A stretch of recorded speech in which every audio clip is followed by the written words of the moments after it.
Приветствую, друзья! Начинаются холода, идет зимнее время, и в теле может накапливаться слизь. Когда в горле накапливается слизь, напряжение, кашляете и прямо трудно дышать, не ждите, пока это перерастет в серьезную болезнь. Вот очень простой метод.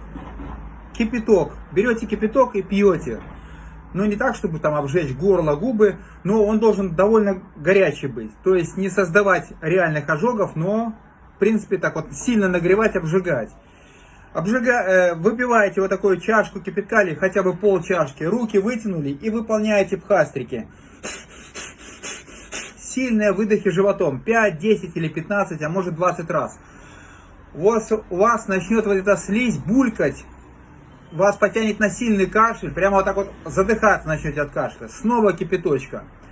Вообще, честно говоря, холодный кипяток, даже холодный кипяток выводит из тела слизь. Теплый кипяток сильнее, ну а горячий кипяток тем более. Ну, говорят, на детей нельзя кричать, но когда вот ребенок заболевает, я даже иногда накричу лучше он полчаса поболеет, чем 2 недели валяться с ангиной. Это гуманно, друзья.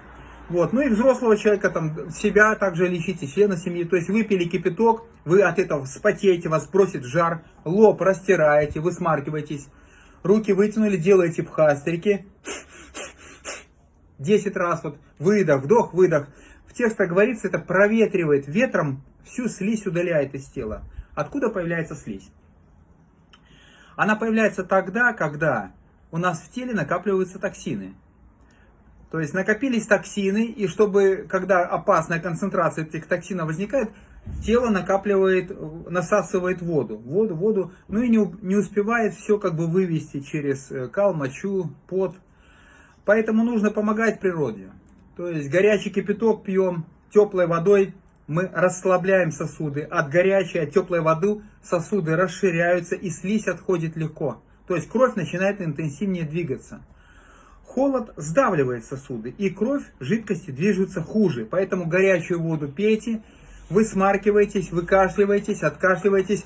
Помогайте откашливаться вот такими движениями, Ну и если, допустим, сутки вы не ходите по большому в туалет, это запор. А запор означает, у вас токсины сильнее будут накапливаться. Вставьте клизму. Вот. И будьте здоровы, друзья. Не забывайте про кипяток.